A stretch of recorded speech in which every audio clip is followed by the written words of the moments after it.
Morning, Mark. Good morning, buddy. You're up early. Not early enough. The sun's already up. What are we doing today? Oh, listen, this is my favorite day of the whole hike. We're going to go to the top of Mount Arbel, have breakfast, watching the sunrise over the Lake of Galilee. Then we're going to shimmy on down the cliffs.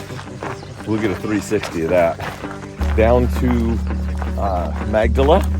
From Magdala, we walk along the side of the lake up to where we'll have lunch, and then Sermon on the Mount, feeding the 5,000, and Capernaum.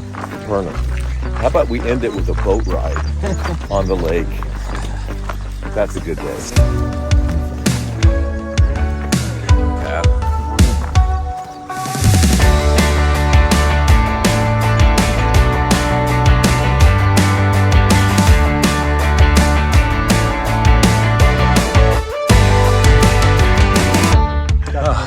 Bummer, man.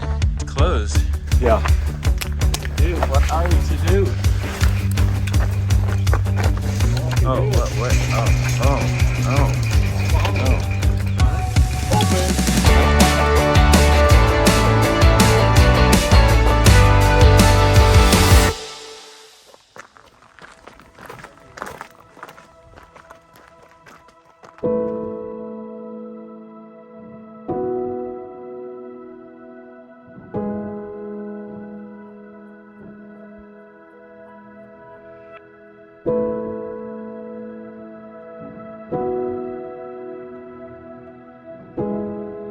About 70% of everything Jesus did is in this little triangle from right below this hill.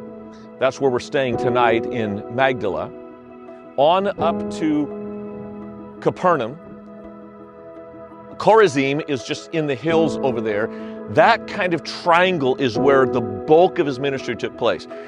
My question is this: how do you get from Galilee to Jerusalem?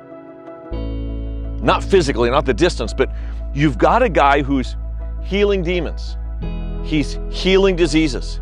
He's saying things like, love your enemies. How does that guy get executed on a cross by the Romans in Jerusalem? It's a perplexing question. Unless you listen to the prophecy of Isaiah and the preaching of Jesus. The prophecy said that in a land of darkness he was preaching, came the light. Whatever you think about Jesus preaching, it's not about morals and ethics. It is autobiographical. He is not saying, be nice to your neighbor, take care of widows and orphans. He's saying, I am the light of the world. It was self-referential. Not only that, he said, I'm the bread of life, I'm the water of life. Jesus took all of the aspirations of Israel, the temple, the land, the Sabbath, the Passover lamb, the festivals, and said, that's me. That's nuts, unless he actually is. He wasn't killed for good deeds that he did. He did good deeds because of who he was. And who he was offensive because that upended all the authority structures of his day. Imagine this, in a shame-honor culture where you have patron and clients, every social conversation, every public conversation is a contest for honor, and he kept winning and winning and winning from a nothing town in Nazareth to the capital city in Jerusalem. He just kept rising in honor up through the food chain because the people gravitated around him, not merely for what he did, not merely for feeding 5,000, which took place right where the lake curves. It's not just for feeding 5,000. It's for his claims of who he was that elevated him to a contest between the highest leaders of the land. And they thought that they were winning by destroying him. Little did they realize that that is actually the method of God to elevate one by denying yourself, by dying to yourself, and letting God raise you up.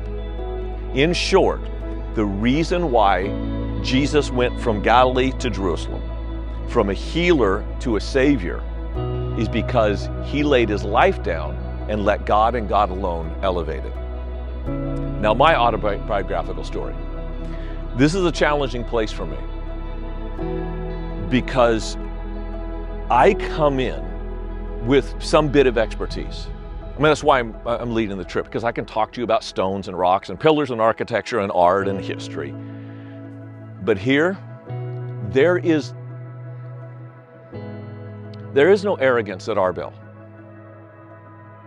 because you're laid bare before the one who walked on that water. Whatever images I have about myself or self-aggrandizement or congratulation, it melts in the reality of the person of Jesus. Which is why when I got my tattoo in Jerusalem, I had an inscription put under it, John 3:30. He must increase and I must decrease. And I'm asking you men to hold me accountable to that. Because until we get out of the way, it's going to be difficult for him to have his way.